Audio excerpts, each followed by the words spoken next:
Father, the sleeper has awakened! So out on August 31st in 4K Ultra HD from Arrow in the US and the UK is Dune.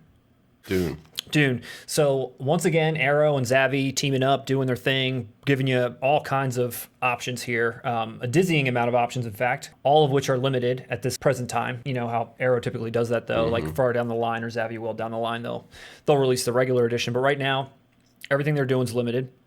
As far as the specs and the features go, they are the same across all the discs, and it is definitely a lot. This is a huge package. They're getting a brand new 4K restoration from the original camera negative. There's new commentaries. There's a new feature-length documentary on the making of this movie. There are new featurettes covering the merchandising of this film, covering the makeup effects, covering the scoring of Dune, which features members from Toto. Who scored Dune? Toto, the group. What went right in this production?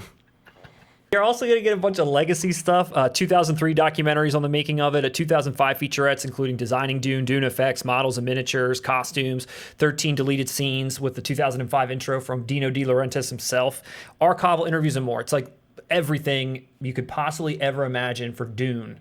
Anything you'd want to know about, it's there. I'm sure. I disagree. What are we missing? There was no formal apology from David Lynch. Dune took 3 years to make, start to finish, but it was a nightmare. And it was a nightmare.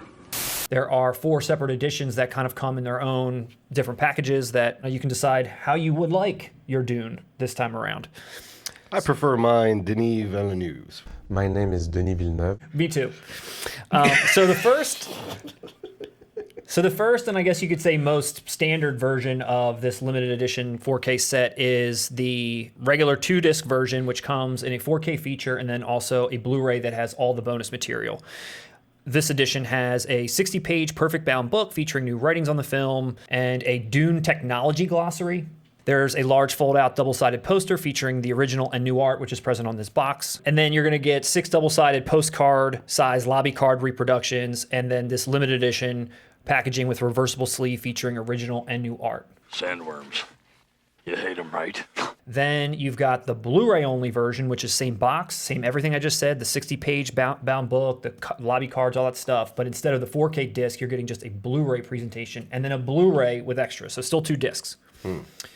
So on the ZAVVI side of things, they've got their Steelbook options. So option number 3 here for you would be the limited Steelbook edition, which is a 3-disc edition from ZAVVI. It includes a 4K disc, a Blu-ray disc with the feature also, and then a Blu-ray with the bonuses. And here you're going to get a limited edition Steelbook featuring the original theatrical art, and you get a double-sided fold-out poster that comes inside. And honestly, based on everything I've seen, this one feels like the right one to go with, I would say. I was going to say, as someone who's never seen the film but is a fan of David Lynch, this is the only David Lynch film I believe I haven't seen. That is the cover. That artwork is the artwork I am most familiar with as a child, seeing this in video stores. So this brings back nostalgia for me. Yeah.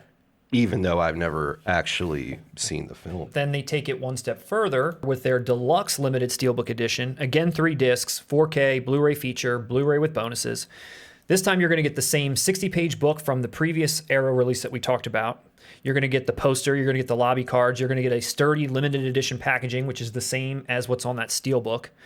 But it also includes a 100-page perfect bound book, which features original pre-production concepts, designs, and interviews. So it's sort of everything that you could possibly want, except you are also getting a 100-page book additionally.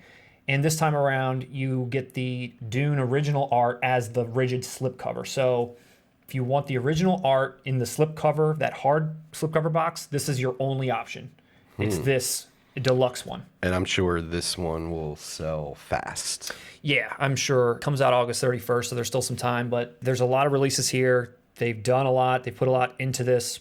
Not to be outdone, out there in Germany, there is a company, KOCH Media, and they're releasing a bunch of similar editions. So they've got, you can get the standard one, this one, that one, and so forth. But they also have an insane 7-disc ultimate version, which comes with a 4K edition of this movie, a Blu-ray version of this movie, a disc of new extras, a disc of old extras, a disc with the extended version of this film, and another disc with the second extended version of this film, and then lastly, a soundtrack CD. They, I feel like, have given the fans, to some degree, what they want because there's a lot of cuts of this film out there. There's a lot of, what the director intended, what the audience saw upon theatrical release, what the audience saw on TV. There's just so many different ways that this movie's been sliced and diced. And I've seen a lot of comments saying, where is the certain cut that I'm looking for? I hope it's included here. Shout out to Germany. Germany, always on I feel point. like Germany is the leading nation for 4K Blu-ray releases. I just think they knock it out of the park. So much care. Always on So point. much care. And from what I can, recall from by most accounts, this isn't a good movie. This isn't, it's a terrible movie, in fact, that even David Lynch has disavowed. In some versions, maybe his name is on it, but I think in some versions his name is as that, pseudonym Alan Smithee, just like, no dice, this wasn't me, I had nothing to do with it. They changed so many things that I didn't want changed. I've never seen this. I've always avoided it specifically for the reasons you mentioned. Yeah. I always heard it was a train wreck. I heard Lynch disapproved of it. I've heard the fans, because it's based on source material that has a ton of cult love. Yeah. Was it impossible to consider even adapting on this? That's what I've heard from friends of mine who are fans. This coincides, I'm sure, with the updated version from Denis Villeneuve. Denis Villeneuve. I'm really interested in seeing that one, to be honest. I feel like that remake, he's got a lot of potential, that director. I don't know, some people kind of thought he maybe swung and missed with 2049 Blade Runner because it was so long or such an ambitious, take, and maybe this is going to be something similar, but maybe he will. Maybe that's what this movie needs. Something that's more ambitious. Was this movie ambitious for its time, though? I feel like it was praised for at least that. The ambition, the special effects. They hired David Lynch to do a big tentpole science fiction blockbuster. That's pretty goddamn ambitious. I don't know what they were thinking. At that point, I believe all he had made would have been Eraserhead and Elephant Man. I actually am a Lynch fan. Like, I would give Eraserhead a 10 out of 10, Elephant Man 10 out of 10. And just hearing all the stories behind this and the core fans who they appreciate that it exists, but they know it could be so much better. Whenever films fall into that category, they tend to get a lot of cult love, especially as time goes on. So maybe that's why they do look back on it like that, because of its ambition. It is such a misfire of a movie, but look what someone attempted to do.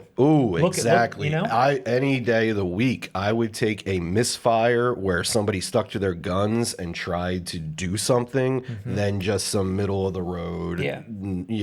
For sure. Like you said, I think people look back on it and there's a lot of love, and now there's all these insane additions to remember it by. One other thing I just wanted to mention again, I thought about this a little bit when we were looking at the True Romance set, how when some of these companies put these things out, is it getting, a bit pricey at this point to be a collector at the level at which you kind of want, because I think there's a lot of studios that a lot of us really enjoy, and they're always putting out certain titles. And there's some studios that put a lot of care into the disc, and really all they're giving you is a nice package, a nice slip, and the content is great, and you appreciate that.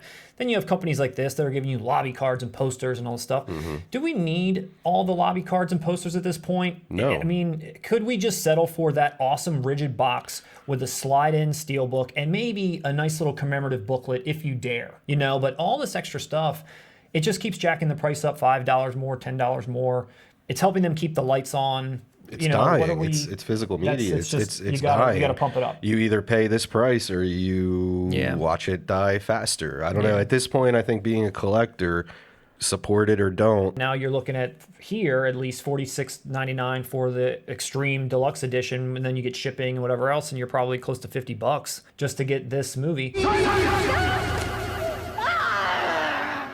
That's why I kind of said I feel like that third option where it's just the steelbook with the cover you like, with all the DVDs that you need and all the materials that you would want. That's probably a solid option. And we're speaking for ourselves. Of course. We feel this way about this title. I'm sure there's a ton of people out there who are stoked for this. How do you guys feel?